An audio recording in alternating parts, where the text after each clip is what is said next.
Here we go. We're back to the gospel of the kingdom of the gospel, or our own little side trip in this series on the gospel of the kingdom. So we have sailed away a decent bit from the main ship. Last week, we looked at Jesus' specific teachings in the Sermon on the Mount. And let's go back to that general area. Matthew chapter 7.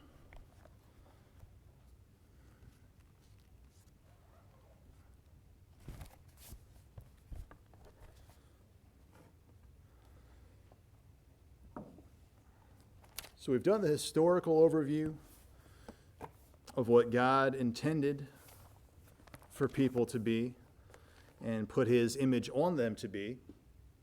And we looked at how he dealt with his specific people as well in trying to be a kingdom that would reflect his will, and how they rejected that both under him and then rejected everything as they got their own kings together. So they decided to do a system that looked like the kings of the world, that emulated other nations, and they got 3.5 kings into that before it just completely fell apart. So got pretty prominent, but then couldn't hold it together all that long. So they look forward to this Messiah promised by God to usher in the fulfillment of his kingdom. But when that Messiah arrives, he's completely different than what so many of them are expecting. Some have been looking for him. Some praise God for his arrival. But others are completely baffled that they're not instantly marching down to Rome itself and overthrowing them and defeating them and gaining their political freedom and marching under the banner of the Messiah. And this Messiah has sat down and taught this entire lesson from Matthew chapter 5 through 7, after telling them they need to repent because the kingdom of God is at hand. It's in their midst. And he gives them a whole layout of what kingdom life looks like, what his people should be, what his kingdom should represent, and the difference it makes. And it's the same kind of kingdom that he's been trying to do all the way from the beginning in people's lives, which puts the trust and dependence on him and puts our reliance on him for everything that we do, and so he can work through us and use us. So he lays out all these different lessons, and he focuses in the Sermon on the Mount on the actual heart. So this is all about internal change. Whereas people wanted that physical kingdom, they wanted one you could point to, and you could say, there it is over there it is right here. As he tells the Pharisees later, it doesn't work that way. This is one that's on the inside, that changes you from the inside out. And he lays down a whole bunch of standards that they're also not used to hearing, putting his authority equal with the authority of the law, because as God, he gets to do that. He says, where you've heard this in the law, here's what it actually means, as opposed to what people have been doing. The law says this, and I say this, expanding on their understanding of it. But when it came to issues like murder or adultery or divorce, or even what's going to happen at the end times, he wants them to check their heart at the door to really see what's going on inside and that is motivating them in these areas. And to be kind of more self-examining of how they're approaching these issues. And we go to Matthew chapter 7, verses 21 through 23. And this is going to hit a little bit as well on what we'll see here in a minute tonight. Verse 21, not everyone that saith unto me, Lord, Lord, shall enter into the kingdom of heaven, but he that doeth the will of my Father which is in heaven. Many will say to me in that day, Lord, Lord, have we not prophesied in thy name? And in thy name have cast out devils, and in thy name done many wonderful works. And then will I profess unto them, I never knew you. Depart from me, ye that work iniquity. And I was talking to Mrs. Webb a little bit after the service last week, kind of about some of the things we've been going over. And it occurred to me that one thing interesting here is you can tell that these aren't people who believed in him or truly followed him, because what's their first defense? Their first defense is, what do you mean I can't get in? Look at this. Exhibit A, Exhibit B, Exhibit C. All these works. That's what they rely on. It isn't immediately pivoting to, but I trusted in you. I believed in you. I put my faith in you. It's, look at all the stuff I did. And he's going to continue to have discussions based on the difference between that idea of trusting him, of following him, and look at all the stuff we can do, all the way throughout the book of Matthew.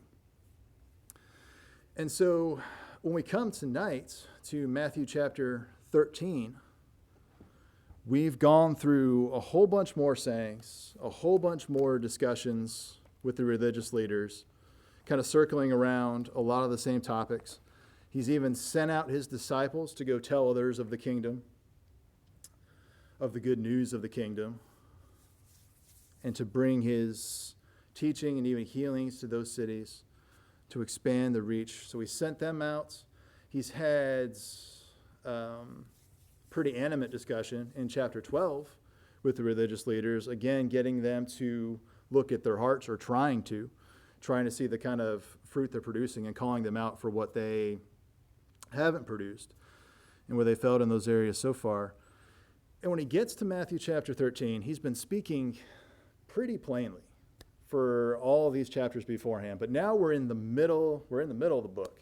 And wherever that comes chronologically in his ministry, we're in the middle of the book, and much of the stuff that's going to come is going to deal with everything that happens in the last week and right before. So a lot of his ministry has passed. And now he's working especially with people that really get and really understand who he is. And as we'll see in some of these parables, he's not playing games with this whole idea. So Matthew chapter 13, verse 1. The same day went Jesus out of the house and sat by the seaside, and great multitudes were gathered together unto him, so that he went into a ship and sat, and the whole multitude stood on the shore. Okay, so he still has all this massive group of people following him, and that are coming to hear, to still see, in some respects, still see the show, maybe be healed by him if they can get to him. Some who truly believe and are following him, but he's got this great multitude, as it describes it. And so he goes out on the sea, and he begins another address. But this time, he does it a little differently. And he spake many things unto them in parables, in verse 3, saying, Behold, a sower went forth to sow. And when he sowed, some seeds fell by the wayside, and the fowls came and devoured them up.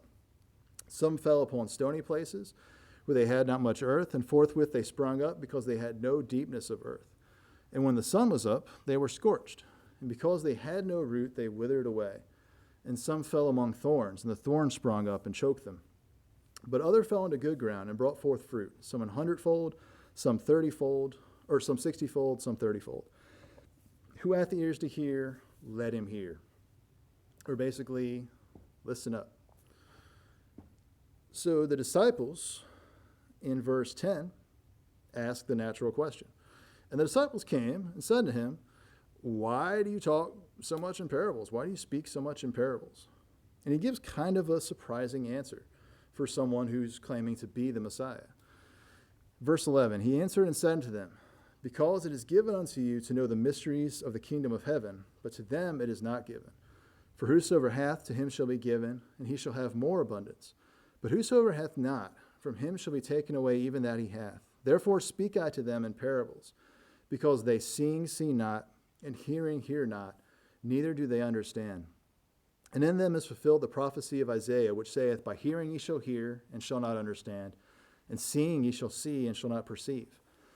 For this people's heart is waxed gross, and their ears are dull of hearing, and their eyes they have closed, lest at any time they should see with their eyes, and hear with their ears, and should understand with their heart, and should be converted, and I should heal them. So I was listening to a few lessons that the Bible Project guy, Tim Mackey, was doing on some of this, and I liked how he said here that this kind of like the people with Jesus would be saying, well, this is terrible PR. Like, this is awful PR. Like, you're the Messiah. You should just proclaim it and put it out there. So what's the deal with the parables? And he tells them directly here that, again, he's focusing on the heart. And he's even drilling in more directly now. People have been following him for a while. Great multitudes have been after him for a while. He's been talking a whole bunch about the kingdom and about who he is if they're listening and if they're open to it. And he wants that actual heart commitment. The same thing in the Sermon on the Mount. The kingdom of God is going to require this heart change. But for those whose hearts are hard, and it's no coincidence this is coming after this huge takedown of the religious leaders. For those whose hearts are hard, they're going to have some issues with this. They're going to have some problems understanding. And we tend to think of parables sometimes as just easy explanations or ways that lessons were made easier for people to understand. And actually, he kind of says sometimes that's true. For those who have hearts that are open, for those who are willing to learn more, for those who are genuinely interested, yeah, it gives them more to think about and more to try to understand. But for those whose hearts are hard, it's only going to turn them off because they're going to be like, well, that doesn't make any sense. I thought I was going to see a healing today. I thought I was going to see a cool show. And they're off. The disciples' questions later on, we'll see, prove what he says here. But blessed are your eyes, in verse 16, for they see, and your ears, for they hear. He knows their hearts. And they've already been saying throughout this point of him being the Messiah. But he knows what's in their heart. And he knows their openness to hear these things and to understand these things. But again, the kingdom isn't going to be this giant political message that's just, oh, okay, that's an easy slogan, and everybody rallies under it and they go off and storm the castle. It isn't a mass political movement here. And for those that aren't genuinely seeking truth, or that do just want to see the show, kind of like Herod does later, it's like, well, do some tricks. I've heard a lot of things about you, and I've been wanting to see you do some tricks. So do them. But for those that are just in it for those things, or just in it for what they can gain personally from it, he's not going to string them along. He's not going to. Because it doesn't do them any good, and it's of no benefit to his ministry here. But for those that want to hear the truth, he's going to give them these parables to think about and to try to get more insights on the kingdom of God through, and to strengthen their understanding of what he's doing. And we see sort of the effect he's talking about at the end of the chapter. Let's look at Matthew 13, verse 54.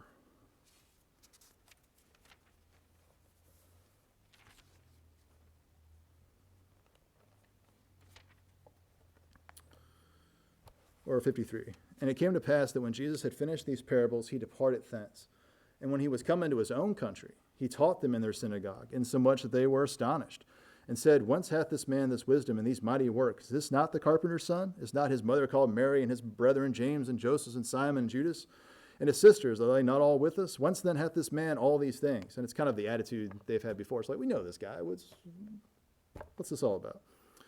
Verse 57, and they were offended in him. But Jesus said unto them, a prophet is not with honor, save in his own country, in his own house. And he did not many mighty works there because of their unbelief.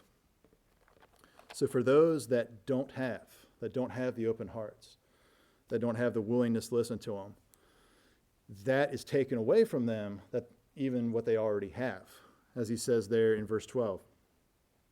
What they already have is taken away, and so he moves on. So what they had, they lose, because they have no genuine interest in what he's doing and what he's getting at. And let's go to John chapter 6. Let's see one more example here.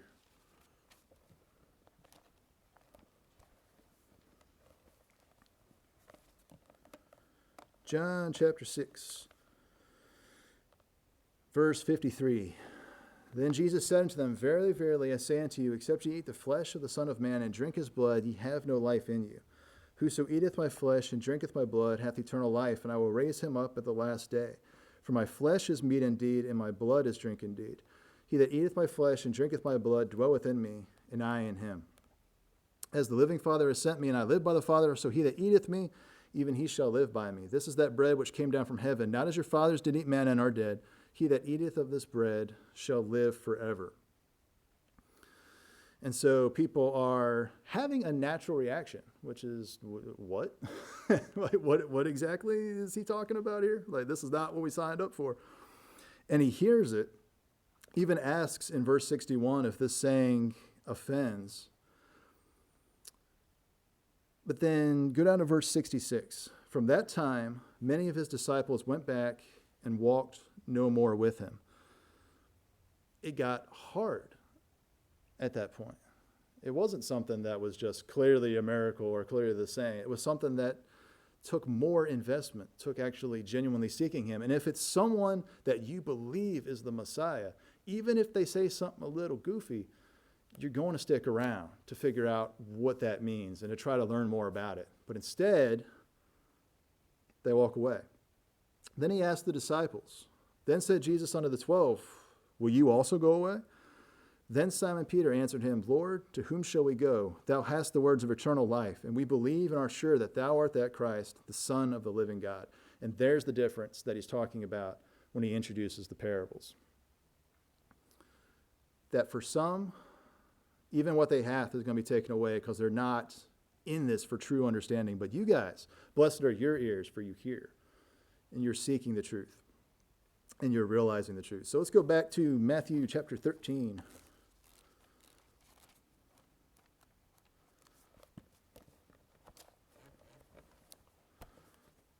So when he talks about the kingdom and he gets into these parables about the kingdom, again, it's not going to be something that's going to attract these massive amounts of followers and be this outwardly nation-changing thing. And if that's what they expect, the disciples even then still keep asking him kind of about that thing all the way throughout. But if that's what people expect, it's not what they're going to get. Different kingdom. And so he gets into the actual explanations.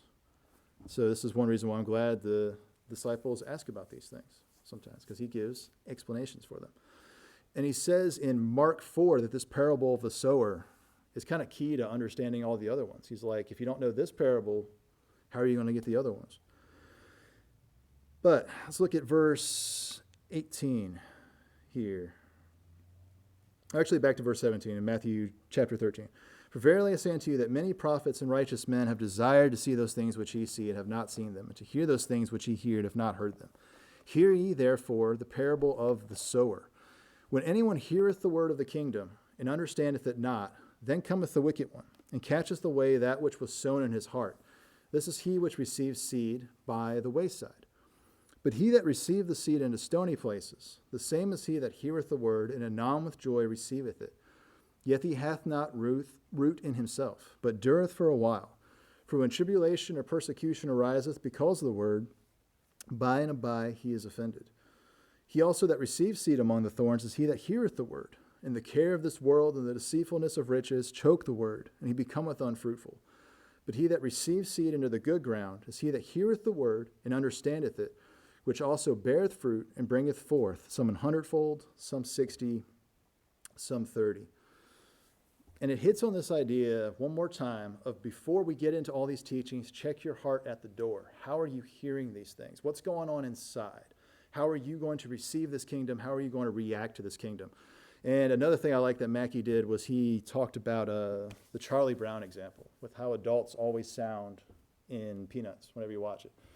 What's the adult sound? Yeah, they always hear the want, want, want, want, want, want. And that's what people hear. Some of them were hearing because, again, they were there for the show. So they would hear them want, want, want, heal. And that'd be it. That'd be the only thing they'd hear. And want, want, want, cool. But they wouldn't hear anything else because they weren't even really listening to it. They were just kind of tuning it out, and it was just all noise beside whatever they were invested in. And we see the different types of response we can expect as this kingdom goes out. There'll be different types of soil that this kingdom is received on. So there'll be the idea of, let's go back up to verse 4. So when the seed is sowed, some seeds fall by the wayside, and the fowls come and devour them up. So just taken right away. Bounces off kind of the hard heart, or just sits there, doesn't really do anything, doesn't really have any effect on people. Again, not what they're expecting, so they don't pay attention to it, disregard it, or just have a hard heart in general, and nothing happens with it. Some fall upon the stony places where they had not much earth, and forthwith they sprung up, because they had no deepness of earth. And when the sun was up, they were scorched, and because they had no root, they withered away. So again, in these stony places, it doesn't last too long, and it's gone. And some fell among thorns, and the thorns sprung up and choked them. And he talks here in verse 22 about those being for whom the deceitfulness of riches choke the word. They become unfruitful, and it pushes it out. We get caught up and obsessed with the cares and everything, and it makes us, those that receive the word, those that hear the word, unfruitful, kind of barren, kind of empty, because we let it get pushed out. And the one who's snatching things away here, who is he said that is? In verse 19, he described that as, then cometh the wicked one, and catcheth away that which was sown in his heart. For this earlier path here. And again, I like kind of Mackey's observation here, that for those who are hardening, who are just getting harder and are tempted to get harder, realize that opens you up to some pretty dark things happening. Like that's just natural pickings for the dark forces to come along, for Satan to come along and just take those things right away. But then you get this good ground, you get this root, and you get this fruitfulness. And so he tells them here, as they've already ministered a little bit, but they're going to be ministering a lot more, kind of what to expect and all the different types that they're going to see in there. And really everything kind of does fall into these various categories here. So this is what the kingdom can be expected to receive as a reception. So it's going to kind of be, again, not this overwhelming thing, but those who hear it, those who do it, those who live it out have fruit, and they are accomplishing the kingdom's purposes. So second parable, verse 24. Another parable put he forth unto them, saying, the kingdom of heaven is likened unto a man which sowed good seed in his field. But while men slept, his enemy came and sowed tares among the wheat and went his way. But when the blade was sprung up and brought forth fruit, then appeared the tares also. So the servants of the householder came and said unto him, Sir, didst thou not sow good seed in thy field? From whence then hath it tares? He saith unto them, an enemy hath done this. The servant said unto him, Wilt thou then that we go and gather them up? But he said, Nay, lest while ye gather up the tares, ye root up also the wheat with them, that both grow together unto the harvest. And in the time of harvest I will say to the reapers, Gather ye together first the tares, and bind them in bundles to burn them, but gather the wheat into my barn. And so here the disciples are going to ask again, tell us what's going on here. What does this mean? So as opposed to some of these crowds that will hear Christ and will go away at hard sayings, again, it shows kind of their genuineness. Well, what are you talking about? What are you getting at? Verse 36. Then Jesus sent the multitude away and went into his house, and his disciples came unto him, saying, Declare unto us the parable of the tares of the field. He answered and said unto them, He that soweth the good seed is the Son of Man. The field is the world, the good seed are the children of the kingdom, but the tares are the children of the wicked one. The enemy that sowed them is the devil. The harvest is the end of the world, and the reapers are the angels. As therefore the tares are gathered and burned in the fire, so shall it be in the end of this world. The Son of Man shall send forth his angels, and they shall gather out of his kingdom all things that offend and them which do iniquity, and shall cast them into a furnace of fire. There shall be wailing and gnashing of teeth. Then shall the righteous shine forth as the sun in the kingdom of their Father. Who hath ears to hear, let him hear. And again, this idea of, are you listening? Listen. Pay attention. Pay attention to what's happening. And so again, I like this. This is good for the parables. What's it mean? Here's what it means. And that still doesn't stop all sorts of interpretations and debates and back and forth. And man, people are just all over the place with all these different parables. I was talking to Mr. Webb some about before the service about it, just all over the map. But let's get into how he breaks it down. So he said already that the kingdom of heaven is like this story, that this kingdom I'm bringing, this eternal kingdom, is like this. And he tells them right up front that the Son of Man is the one doing the sowing here, sowing the good seed. So that's where the good seed is going to come from. That faith is going to be in him. That trust is going to be in him. This field is the world. So the seed is going to go all over the world, as he said in other places. So this is going to be something that's eventually going to take effect worldwide. But the tares are the children of the wicked one. And I like this as an explanation for weeds. Like, Derek, you should use this when all the weeds come up in your yard work. It's an enemy did this. Somebody bad did this. It's a good explanation for it. Satan comes along and sows these tares, or what people said is probably called darnel, which I'm pronouncing it however Google said to pronounce it. So darnel, which are weeds that look almost exactly like wheat as they're growing up and as they're young. But then eventually, the wheat is making itself clear here, and you can tell, which is what happens in this story. So eventually, people realize there's a whole bunch of weeds out there. What are we going to do about it? And initially, the response is to grab the weed whacker and go in there and just clear them all out. But what's he say happens when you do that? You grab the wheat with it too. You clear everything. And again, when I was listening to Mackie going through this, he gave the example of his wife's garden and how he would love to go in there and clean out the weeds, and also the lima beans, because he hates lima beans. And so he'll get the weed whacker and just, whoops, over here, just take those out while I'm at it. And that's exactly what would happen. It's like good things would be destroyed with the bad things if they went in there and did it all at once. But as the kingdom grows, and as the kingdom is planted in this field that is the world, there are going to be things that imitate it. Things that it's really hard to tell the difference, even for a while, until you can discern it, until you can see it. And there comes in a little bit of his difference from the Sermon on the Mount when he talked about judging and when he talked about discernment. Judging is just that. I'm pronouncing it, here it is, I've made my judgment. Discerning is looking at fruit, thinking about it, taking time to look at these things and really consider it, and not rushing in with the attitude of, I've got you, but actually kind of thinking about what you're seeing and having a whole different attitude toward it.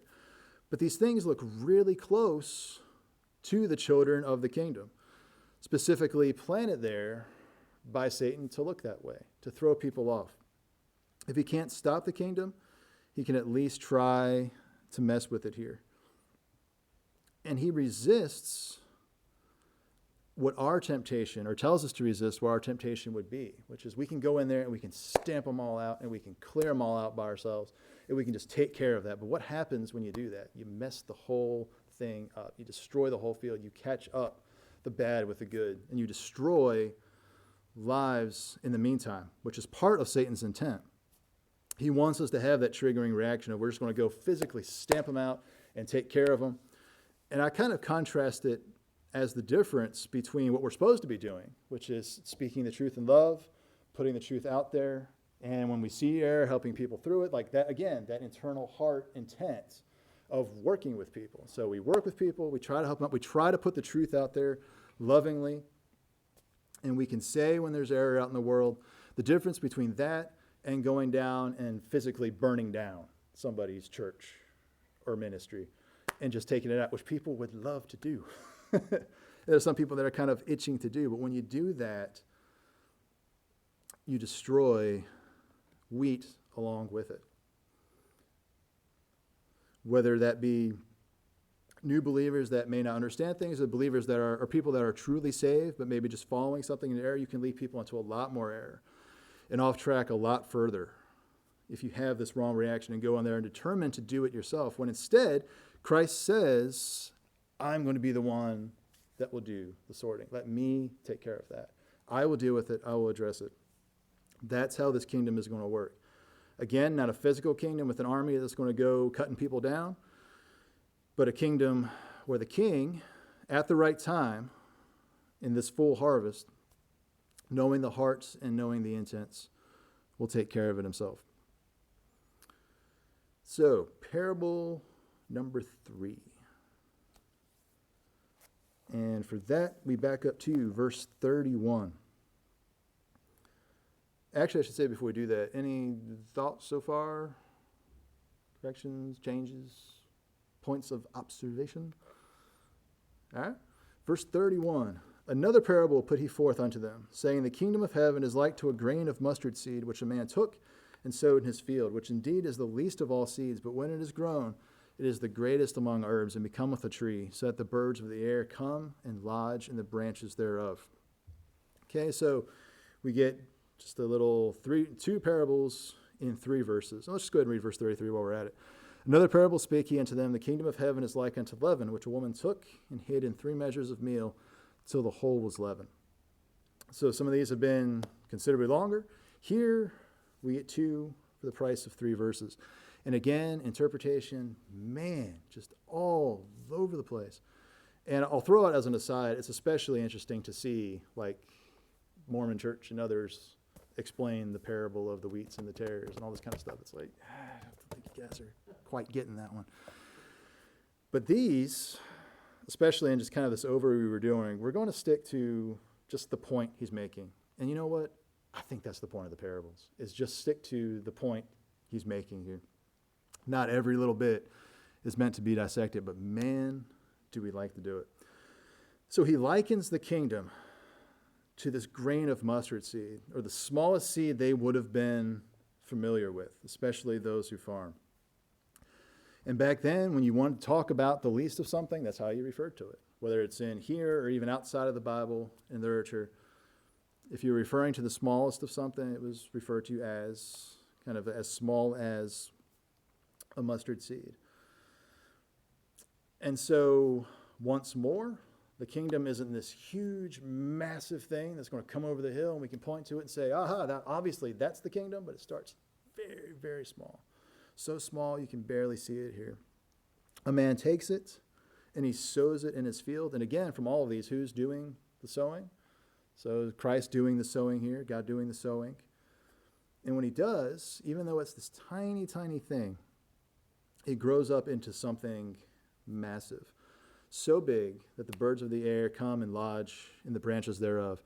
Estimates as well. People like to get estimates. I've seen estimates from 10 feet to 25 feet on how big this is supposed to be. So most say 10, because mustard plants, I guess, are 10. But hey, there you go. Big. From little to big. Which is exactly the story of the kingdom. It comes from this teacher out of this random place that even one of his disciples said, could anything good come out of that backwater town? Comes out of nowhere, assembles the finest scholars of his day in fishermen, goes out, preaches around, does some cool things. By the way, not an especially attractive guy for the crowds to follow. No movie star looks. And after a few years, 3 years, he's killed as a criminal, executed by the Romans, and that's supposed to be, according to them, it. It comes from these really tiny, inconspicuous beginnings. And for the person who's going to contribute much of the New Testament, it still comes from kind of a funny place. Someone who could be seen as this kind of disgraced religious official who falls and hits his head one day and hears a voice in the sky and becomes a Christian. So they could easily say the same thing about Paul. Not supposed to be anything huge, not supposed to be anything big, but yet it grows and it grows and it grows and it spreads and becomes this massive, this huge worldwide thing in the end. And a comparison, I'm going to throw this out purely as maybe, I don't know, but a comparison to me that was interesting was in Daniel chapter 4 with this. So Daniel chapter 4.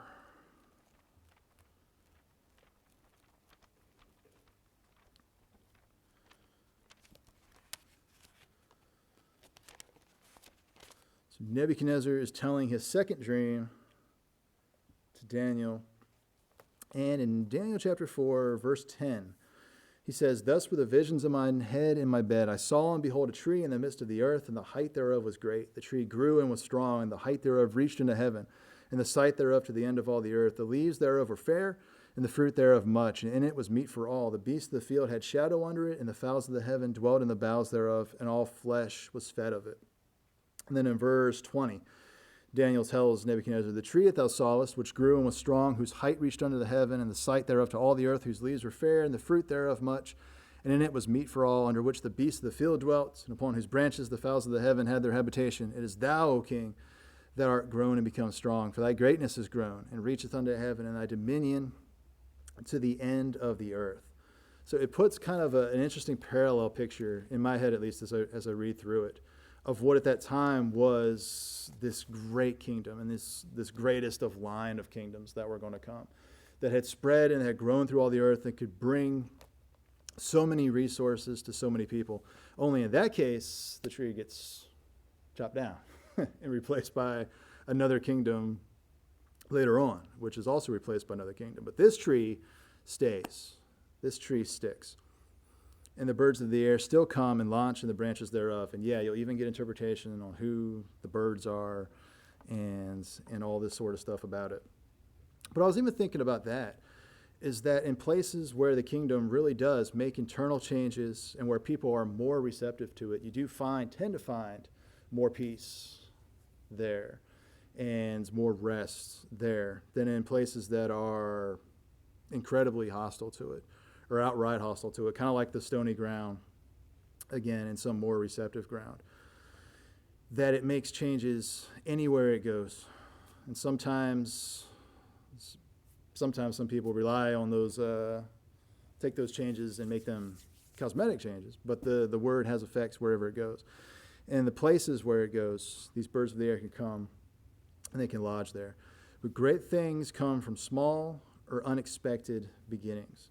And when Mackey was going through it, he challenged people to sort of find their mustard seed moment, he called it, which is something that seems incredibly small at the time, that doesn't seem of very much importance, but just had a major effect in your life. It could be just somewhat offhand conversation, an email somebody sent, somebody checking in on you, or a sudden opportunity that just came along that seems like a small thing but grew in your life to make a massive difference. And he calls that a mustard seed moment and ties it in here. And then you get in verse 33, the kingdom compared to this leaven that's hid in 3 measures of meal. I think he said it was like 60 pounds worth or something like that. So this is a big deal. So the whole was leavened. So again, this idea of something small, making changes, making unstoppable changes, and growing in to something bigger, into something great. And also doing it in a way you may not necessarily perceive. So it's not going to be the big show that you can see again, but it is working, and it will finish its work, no matter what it's doing. So in those times where we can't see God working, or the kingdom doesn't seem to be having an effect, or the word of God doesn't seem to be spreading, it is. And it's just doing its work in a way we may not necessarily see, but the kingdom will do its work till everything's finished. And the actual physical king comes back to take his physical kingdom. And we see this a little bit in the book of Acts. So where they're even told, kind of, let these people go out if it's of God. And he says that without even believing what they're doing. If it's of God, something great will come of it. If it isn't, it'll just fall apart. And of course, something great comes of it. The interesting thing to me always about that passage is, let them go. If it's of God, it'll come to something great. The next verse is like, and after beating them, they said, what's the disconnect happening here? So they send him away.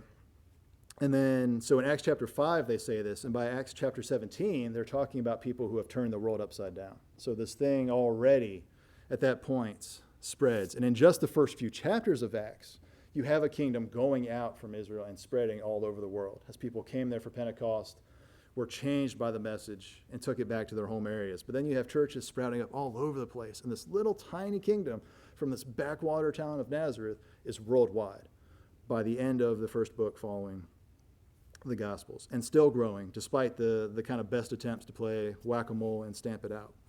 So it continues growing no matter what, just like Jesus said it would. So compares it to the mustard seed, compares it to the leaven. And in verse 44, this will be the last one we look at, the last two we look at for tonight.